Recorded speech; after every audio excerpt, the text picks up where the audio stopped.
This channel does not promote any violent, harmful, or illegal activities. All content provided by this channel is meant for an educational purpose only. Rahul অরুণোদয় বন্দ্যোপাধ্যায়ের মৃত্যু বেশ কিছু প্রশ্ন সামনে এনেছে, যে প্রশ্নের উত্তর খোঁজার আশু প্রয়োজনীয়তা রয়েছে।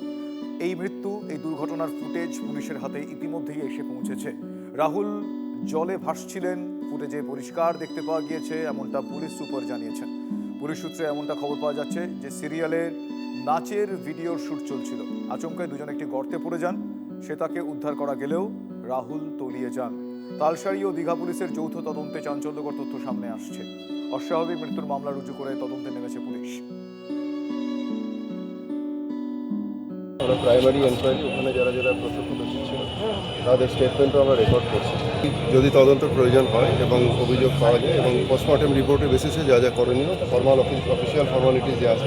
আপনারা কি ফুটেজ, ওদের শুটিংয়ের ফুটেজ আপনারা বাজেয়াপ্ত আমরা একটা পেয়েছি, পরবর্তী পদক্ষেপ আমরা জানিয়ে দেবো। পরিবারের তরফে কোনো অভিযোগ করা হয়েছিল? এই মুহূর্তে আমরা কোনো অভিযোগ এখনো পাইনি। শুটিংয়ের ফুটেজটা যখন লাস্ট তাকে দেখা গেছে জলে শেষ অবস্থায়, সেই অবধি ফুটেজটা আমরা পেয়েছি। লাইফ সেভিংয়ের কিছু কি বন্দোবস্ত ছিল? ফুটেজের মধ্যে আমরা দেখতে পাইনি, কিন্তু আমরা আরও তদন্ত করলে জানা যাবে, আরও এনকোয়ারি এবং আমরা এই মুহূর্তে বলার মতো পজিশনে নেই।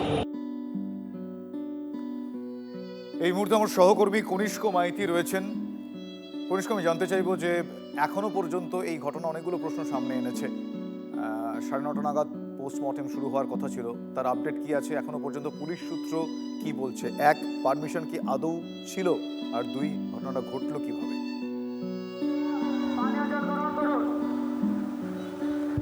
দেখো, পুরো বিষয়টা কার্যত যদি প্রত্যক্ষদর্শীদের কাছ থেকে তথ্য আদান প্রদান করে পুলিশ বা তদন্তকারীরা, তাহলে কিন্তু সুস্পষ্টভাবে পুরো ঘটনা চক্রটা বোঝা যাবে।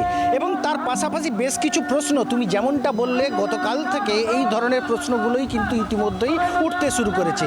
কারণ প্রথম হচ্ছে প্রশাসনের অনুমতি ছিল না, স্থানীয় যে সোসাইটি রয়েছে সেই সোসাইটির অনুমতি ছিল না, ভুটভুটি বা নৌকো চালক, বোট চালক যারা রয়েছেন তাদের যে সংগঠন রয়েছে তাদের কাছ থেকে কোনো রকম সহযোগিতা নেওয়া হয়নি।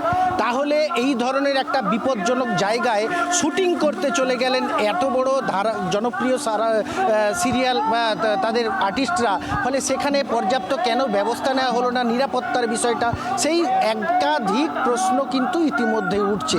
যদিও একটা হাই প্রোফাইলের ঘটনা, ফলে ইতিমধ্যেই প্রশাসনের উচ্চ লেভেল থেকে এই বিষয়টা বিশেষ করে ভালোভাবে তদন্ত করার একটা নির্দেশ এসেছে বলে এমনটা আমরা সূত্র মারফত জানতে পারছি। ইতিমধ্যেই জেলা পুলিশ সুপার তমলুক মেডিকেল কলেজে তিনি প্রবেশ করেছেন। যারা প্রত্যক্ষদর্শী ছিলেন তাদের সঙ্গে কম বেশি কথা উত্তর খোঁজার চেষ্টা চলছে, তদন্তকারীরা তাই করছেন। আপাতত তোমায় ধন্যবাদ কনিষ্ক।